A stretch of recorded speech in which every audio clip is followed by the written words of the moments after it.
We talk a lot about, being able to fill a lot of your film with something enjoyable, but there are very few films that can include The Marquis de Sade, Werewolf, Dracula, Golem, Phantom of the Opera, The Mummy, Romero Zombies, Frankenstein, Jack the Ripper, Invisible Man, Voodoo Priests, Witches, Snake Men, Rosemary's Baby, Axe Murders, Aliens, Venus Flytraps, and Dr. Jekyll and Mr. Hyde, all in less than 90 minutes.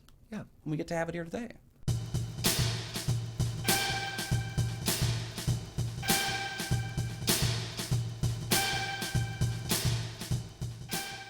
Hey everybody, welcome back to the show. I'm one of your hosts, Kyle Goethe from GoatFilmReviews.com. Waxwork, isn't it, when you take like candy corn and you make like art sculptures on it? That's inappropriate. All right.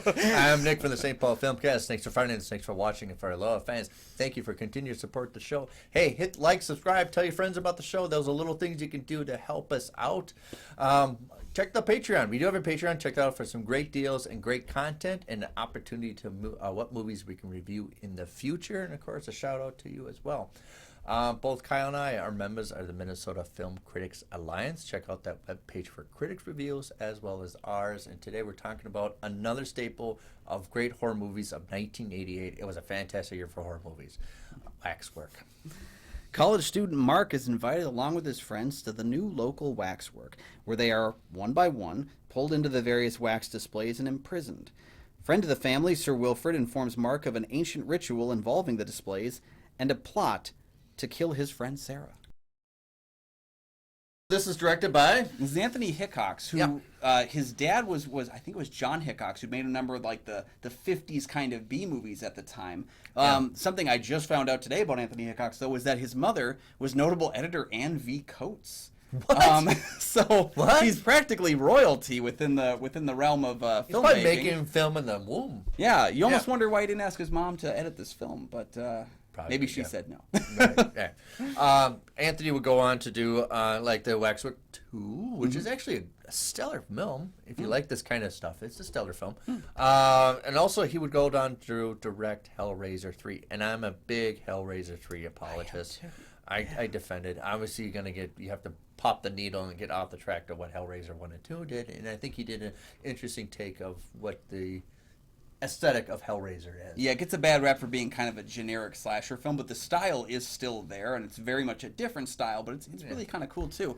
Another film from Anthony Hickox that I really enjoy is one called Sundown the Vampire in Retreat, which is about vampires who live. It's a vampire western, man, and it's wild. They live outside of like the city in this little vampire John town. Carpenter tried that, and it just I think it's a better version of that film, and it came about 5 years earlier. So Anthony Hickox did a far better version of Vampires Western. Yep, which is not something I usually say about a John Carpenter film, but definitely I think this is a better version of it. Yeah.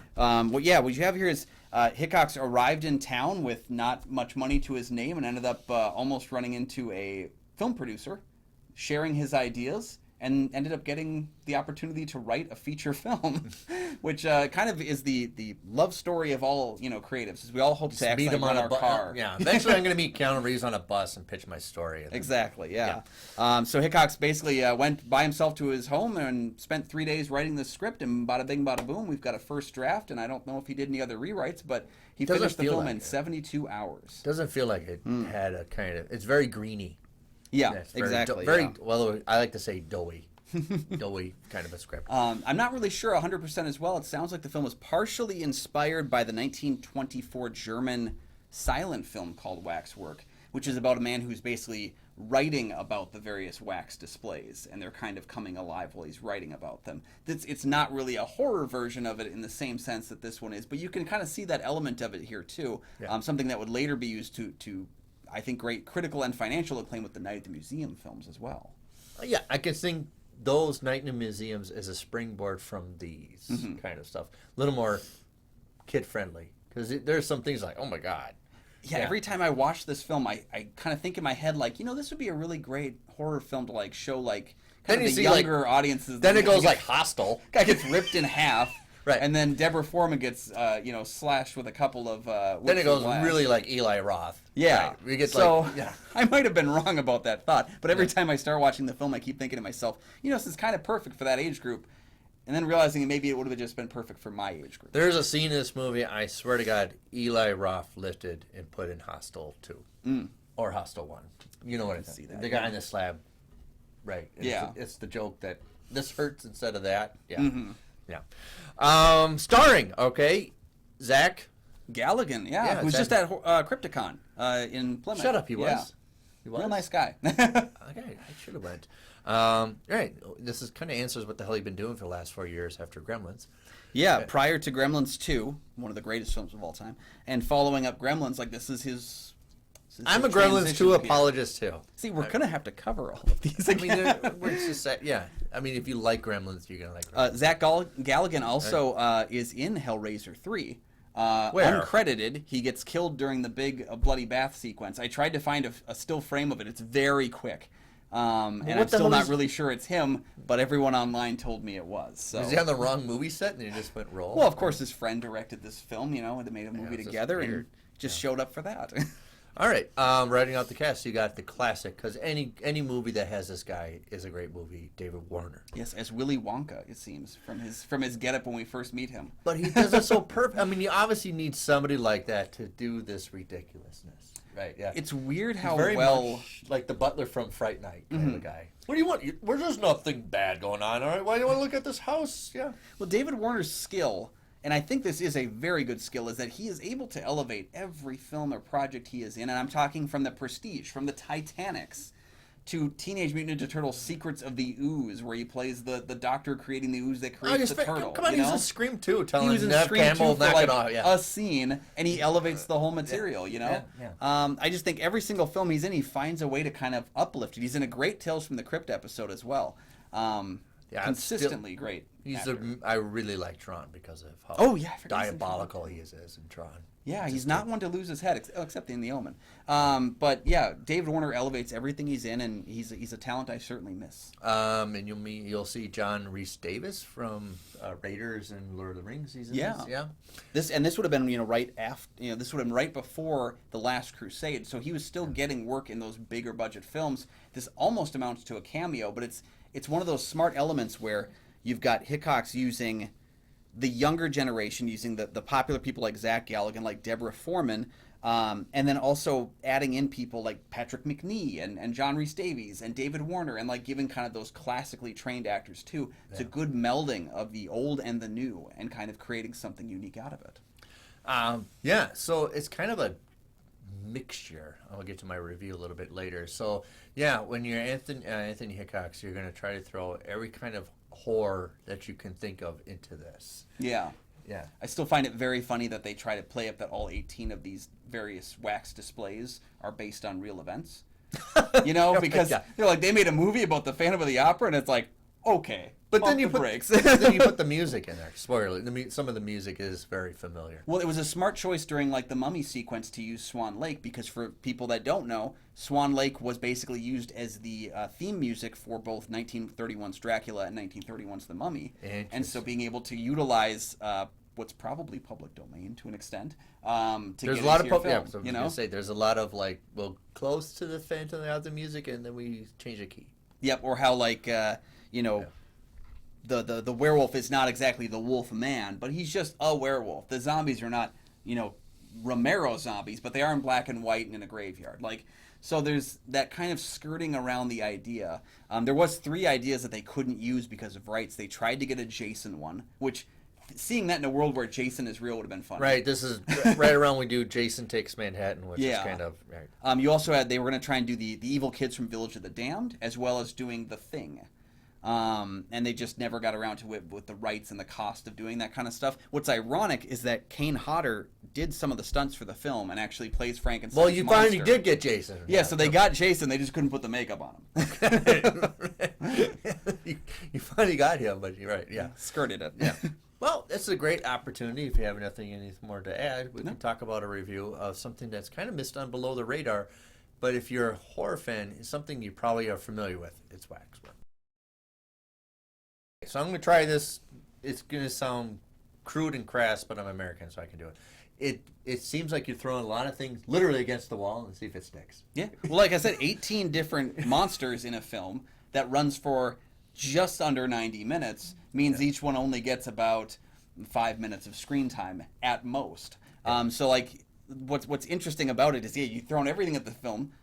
whatever you enjoy most is going to be the things you remember the most. I love the Romero Zombies homage of the black and white world with like the canted angles and stuff like that. I think that's great. But I love Night of the Living Dead, so I'm obviously going to be drawn to that. You like those parts, and I like the universal. Like, let's try to go where they couldn't go. You know, really like the monster, crush your skull. Yeah, crushing the skull like that. Yeah. They said that they apparently used the most blood ever in the Dracula sequence and had to cut most of it out by the MPAA. Yeah. But like they went for it every single time out of the gate. There's an Audrey 2 reference, you know, by having the Venus flytrap monster that literally says "feed me" at one point. Like they skirted close to some of these IP. So I understand a lot of viewers who would get nauseated by so much of the saturation, because it seems like a collection of short films. It's almost anthological, yeah. Yeah, and it's almost like, where is the linear thread? Because you get a very, like, shocking, almost like a Hostel movie or Jason. But then you get these whimsical, like the distressed woman running down the hallways with the little curtains blowing, and the aesthetic like a 30s movie, like a horror movie. So you get the psychological mixture. I understand that can kind of, like, let's stick to one aesthetic, and then many, and that can be frustrating for people. But if you really like horror movies like this guy over here, you understand all the references, right?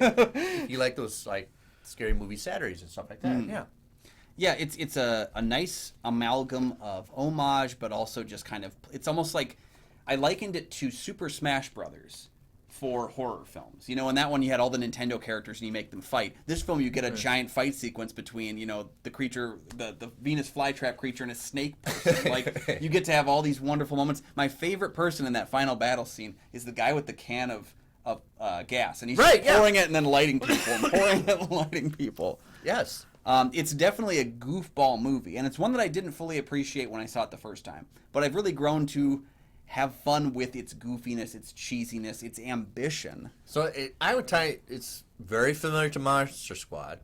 That was one of the things that they were worried about. Yeah. But also check out like Transylvania 5000.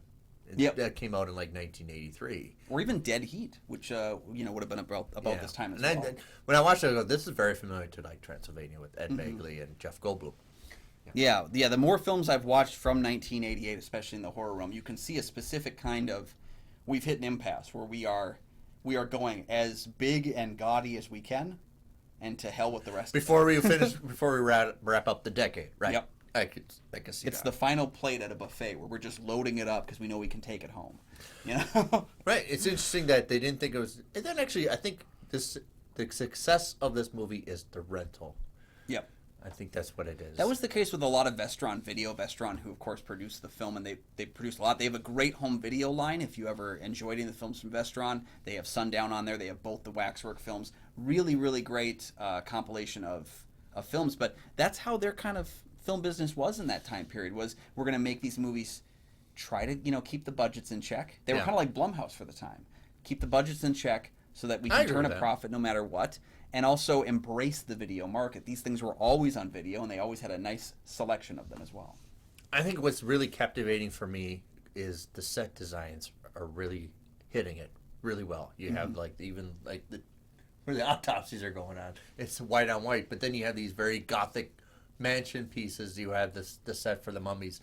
And, of course, a movie like this, when you have to do multiple sets. But actually, I think it's one of the best things about the movie is how they set designs and how they create these environments. Yeah, a good cost-cutting measure for the film would have been to, instead of having these characters fall into the various things, to have the creatures come out and just have it all set in the Wax Museum. It could have been cheaper, it could have been easier, but I appreciate that every single one of these different tales within the Waxwork has its own set design, its own costume design, its own like creature design. Like, everything is put to the nth degree for what they could control. And it's very admirable that each one of them looks great. Yeah, and feels it has fun. to. Well, it has to, especially if you're doing like maybe even a parody of a horror movie. It has to sell it to make it look like you're shooting it straight. Yeah, and I think that was something I came to appreciate over time as well, was that the film embraces its comedic tones. And the two teenage girls walking across the house, and there's David Warner, right? And there's just a random waxwork on, a city street, next to all the houses. Like,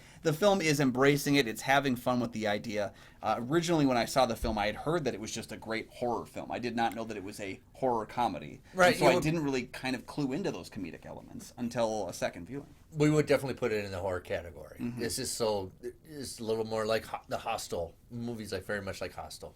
Exactly, yeah.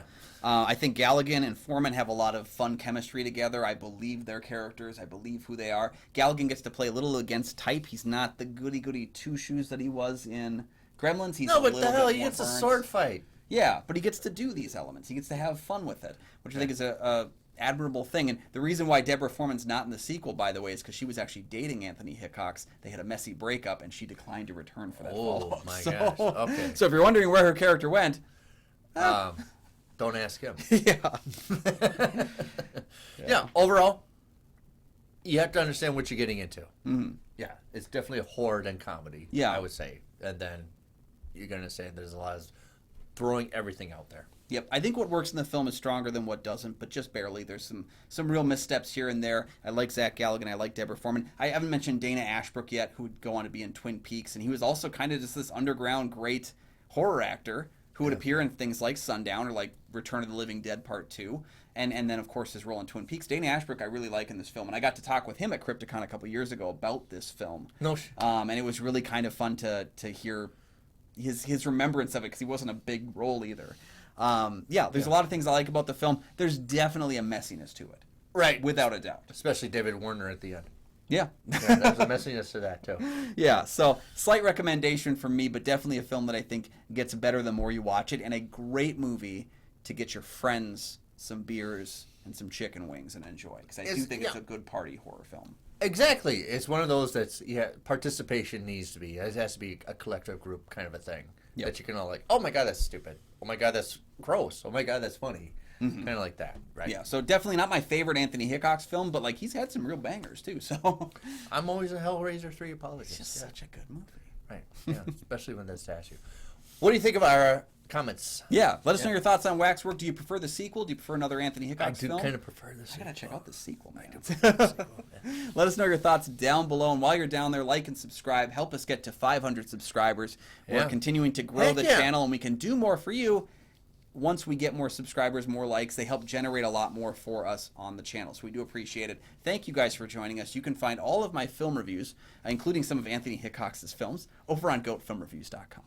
Yeah, join the Patreon and then tell us we have to do Waxwork True. Yeah. I told you. You can find my show, the St. Paul Filmcast, anywhere you find podcasts, and please be wary of your neighbor, David Warner.